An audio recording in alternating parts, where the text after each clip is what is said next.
Joining me at the coaching school is Cornel Thompson, head coach of the state champion West Orange-Stark Mustangs. Coach, tell me what the team is looking like going into the 2017 season. Well, we got 2 or 3 back on both sides of the ball. We got a couple of kids in the secondary that are returning, and a linebacker. And we got 2 or 3 offensive linemen coming back. But the season looks good. We got some good prospects coming. A lot of personal pride in the town of Orange, Texas. And these young men that are fixing to take place are the 21 seniors that we lost off this last football team. They're wanting to be successful as Mustangs. A lot of personal pride.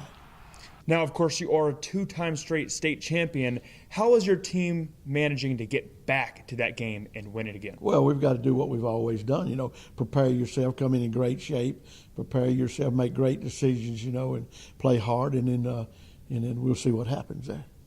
What's the expectations for this team going in? Is it three-peat? Well, it's always, it is for a lot of the people in the community, be realistic. We lost some great people. Athletes, I won't say that we can't do that, but we have to a lot of tough non-district games before we get in our district. Once you get into playoffs, then you never can tell what will happen. As you mentioned, you did lose some players from last season. How is your team going to make up for those losses? You're not going to make up for those guys. You're going to have some positions that you cannot replace those athletes, but you can be as good as you possibly can be. Your football team won't be as good as it was last year because of the experience factor, but some of the people we play are not going to be as good as they were. So we got to change. Give me an outlook on the district. Well, our district there, I've been asked earlier this week, who I thought the team was to beat in our district, and I said, well, of course we are until somebody unseats us.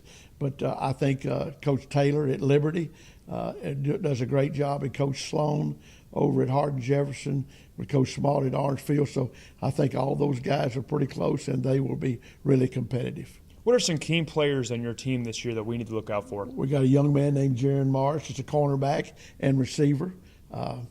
I think he's got a commitment to Texas State already. Got a young junior named T-Shawn Teal in the secondary who, as a sophomore, had an exceptional year last year. Then we have a linebacker named Davian Teat, 2 or 3 linemen in Bobby Rash, Paul Ivory on that side, on the offensive side of the ball, who will probably go both ways. So those people are going to have to count on, and they're now seniors. The other seniors carry them. This is their ball club. They've got to step forward and make the ball club. Talk to me about the mindset of the team going through this offseason and heading into the season. Well, I think our mindset was good. Our guys, we have a regimented offseason. Some of them have been through it before, but we had a good offseason this year. Work habits are good in our veteran-type players that's come back. And some of our young players just hadn't learned how to pay that price yet, but they will. What are some storylines that are more behind the scenes or in the locker room that fans can know about? Well, I don't know that we have any real storylines. The only one that I can bring up now, I thought about this. We've been fortunate at West Orange-Stark to coach sons of fathers who played there. 3 years ago we had 5. The next year we had 5. 2016 we had 5 starters whose daddies played in our program. The best storyline I'd bring up now, we have potentially 7 starters on this year's football team whose daddies played for us in the 80s and 90s. So I think that's huge. Thank you for your time, Coach. Thank you very much, Nick.